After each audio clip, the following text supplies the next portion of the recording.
1400 दिन बाद हार गए ज़ेलेंस्की। डॉनबास पर अब पुतिन का कब्जा।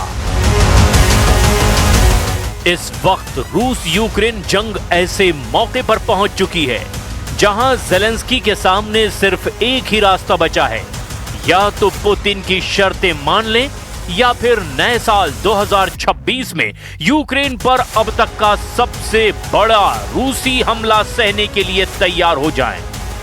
रूस यूक्रेन जंग को 1400 दिन पूरे हो चुके हैं। 3 साल 8 महीने से ज्यादा की जंग में यूक्रेन अभी तक रूस को अपनी जमीन से खदेड़ नहीं पाया। पिछले 24 घंटे में रूस ने यूक्रेन के 1800 से ज्यादा सैनिकों को मार डाला और पूर्वी यूक्रेन का किला कहे जाने वाले डॉनबास पर रूस ने 80 से 85% इलाके पर कब्जा कर लिया है। या यूं कहें कि पुतिन ने यूक्रेन का पूर्वी किला जीत लिया है।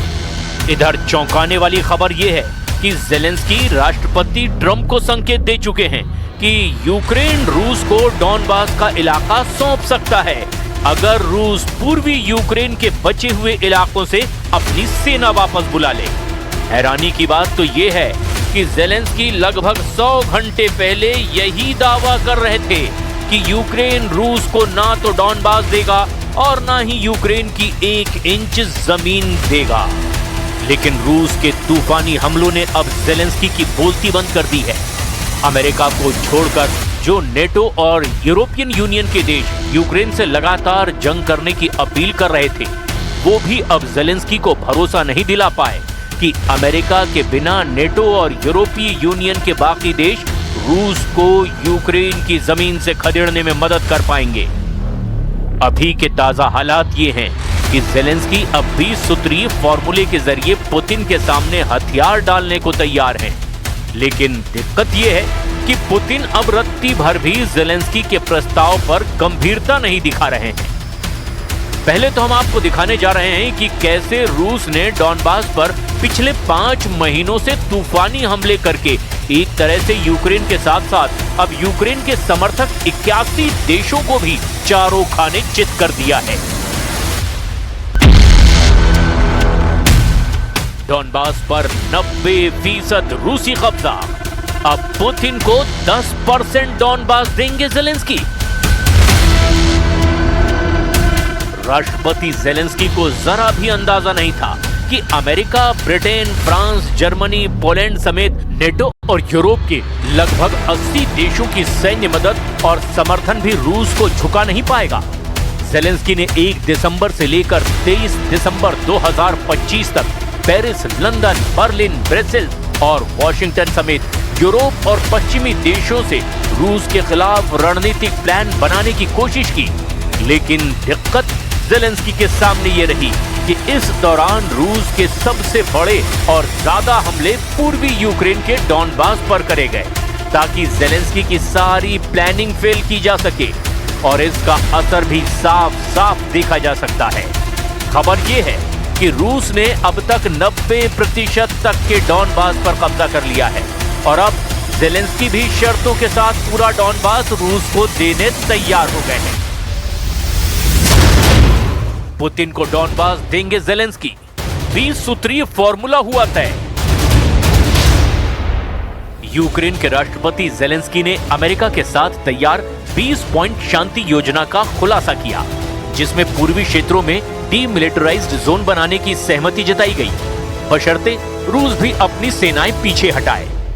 अमेरिका और यूक्रेन ने युद्ध समाप्ति के लिए कई मुद्दों पर सहमति बनाई, लेकिन डोनेस्क क्षेत्र की बची हुई जमीन और जापोरेजिया न्यूक्लियर प्लांट पर अभी भी विवाद बाकी है। यूक्रेन और अमेरिका ने हफ्तों की बातचीत के बाद यूक्रेन शांति योजना का एक संशोधित ड्राफ्ट तैयार किया है। पहले के ड्राफ्ट में वो 28 सूत्रीय योजनाएं थी, जिनके कई बिंदुओं पर यूक्रेन सहमत नहीं था। यूक्रेन का कहना था कि पहले वाली योजनाओं ने यूक्रेन को आत्मसमर्पण की ओर धकेल दिया था, लेकिन अब उसे 20 सूत्रीय फ्रेमवर्क में बदल दिया गया है।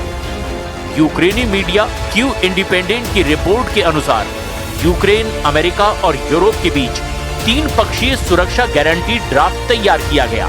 साथ ही साथ यूक्रेन और अमेरिका के बीच एक द्विपक्षीय सुरक्षा गारंटी समझौता भी किया गया। ये योजना युद्ध रोकने, सुरक्षा की गारंटी देने और यूक्रेन के पुनर्निर्माण पर केंद्रित है। अमेरिका ने इस मसौदे को रूस को सौंप दिया है और मॉस्को से जल्द जवाब की भी उम्मीद है। विशेषज्ञों का मानना है कि अगर रूस सहमत होता है तो युद्ध जल्द खत्म हो सकता है, लेकिन क्षेत्रीय विवाद अभी भी बड़ी चुनौती बने हुए हैं। यानी जो जेलेंस्की रूस को यूक्रेन की 1 इंच जमीन भी देने तैयार नहीं थे, वो अब पूर्वी यूक्रेन का बड़ा इलाका डॉनबास देने को तैयार हैं। बस पुतिन कुछ शर्तें जेलेंस्की की मान ले। लेकिन ताजा खबर यह है कि रूस ने प्रस्तावित क्रिसमस सीज फायर को ठुकरा दिया है, जबकि यूक्रेन अमेरिका ने इसे शांति की दिशा में सिग्नल माना है। 25 दिसंबर 2025 की ताजा रिपोर्ट के मुताबिक रूस ने यूक्रेन के राष्ट्रपति व्लादिमीर जेलेंस्की द्वारा पेश किए गए नए 20 सूत्रीय शांति प्रस्ताव को उसकी वर्तमान स्थिति में स्वीकार करने से इनकार कर दिया है। क्रेमलिन ने कहा है कि वो इस योजना को वर्तमान स्वरूप में स्वीकार नहीं करेगा और इसमें बड़े संशोधनों की मांग की है। रूस का कहना है कि इस प्रस्ताव में उसकी प्रमुख चिंताओं जैसे नेटो के विस्तार पर प्रतिबंध, यूक्रेन की तटस्थ स्थिति और इन सब का समाधान नहीं किया गया है। रूस ने अग्रिम पंक्ति पर विदेशी सैनिकों की उपस्थिति के प्रस्ताव को सिरे से खारिज कर दिया है। इसके अतिरिक्त रूसी अधिकारियों ने स्पष्ट किया है कि कोई भी समझौता युद्ध के मैदान की वर्तमान वास्तविकताओं यानी कब्जे वाले क्षेत्रों पर रूसी नियंत्रण पर आधारित ही होनी चाहिए। Напередодні Різдва русські вкотре показали, хто вони насправді. Масовані обстріли, сотні шахедів, балістика, кинджали – все було. Так б'ють безбожники, так роблять ті, хто не має абсолютно нічого спільного – християнством і будь-чим людським. Але ми тримаємось, ми підтримуємо один одного і ми молимося сьогодні за всіх, хто на фронті, щоб повернулися живими, за всіх, хто в полоні, щоб повернулися додому. इधर रूस ने क्रिसमस के मौके पर भी यूक्रेन पर हमले नहीं रोके हैं। खबर है कि यूक्रेन ने भी रूस के कई इलाकों पर ड्रोन से हमले की कोशिश की ताकि रूस को भारी नुकसान पहुंचाया जा सके। लेकिन रूस ने यूक्रेन पर बड़े हमले करके ड्रोन और मिसाइल दाग दिए, जिसमें कम से कम 3 लोग मारे गए, कई क्षेत्रों में बिजली गुल हो गई। रूसी सेनाओं ने डोनेस्क क्षेत्र के सेवरस्क शहर पर पूरी तरह से नियंत्रण हासिल कर लिया है, जो क्रामाटोर्स्क और स्लोवियांस्क जैसे किले बंद शहरों के लिए खतरा बढ़ता जा रहा है। रूस ने यूक्रेन के ओडेसा क्षेत्र पर लगातार हमले तेज किए हैं, जिसके बंदरगाह और ऊर्जा सुविधाएं प्रभावित हुई हैं। जेलेंस्की ने इसे रूस की समुद्री पहुंच ब्लॉक करने की कोशिश बताया है। अमेरिकी खुफिया रिपोर्ट्स का दावा, युद्ध नहीं रोकेगा रूस।